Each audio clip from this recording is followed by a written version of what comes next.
Hello everyone and welcome back to our YouTube channel. In this video, I'm going to show you how to fix Pillow Tracker app not working. First, we'll start with something very simple yet powerful. So over the time, apps store temporary files to load faster, but sometimes those files get corrupted and the app starts acting weird.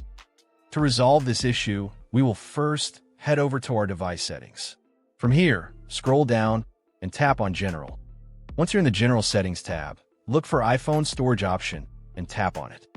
Over here, you can either search for the app or you can scroll down and look for it. Then tap on the app. On the next screen, you need to tap on the Offload app option. A confirmation pop-up will come up. Now tap on the Offload app option here.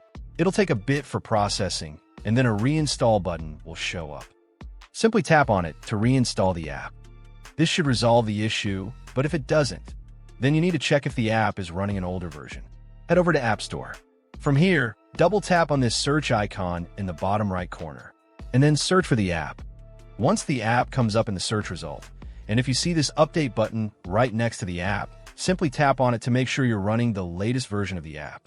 However, if you continue to encounter this issue, then you will need to completely reinstall the app, which usually resolves the problem. Head over to this screen the way we did before. And over here, tap on the Delete App option here to uninstall the app from your device. A confirmation pop-up will come up. Now tap on the Delete option here. Once uninstalled, open up App Store and search for the app in the search bar. After the app comes up in the search result, simply click on this cloud icon to install it back onto your device. Hopefully, this resolves the issue. If it does, consider sending a super thanks to support our channel. And also don't forget to hit the subscribe button. We'll see you in the next video.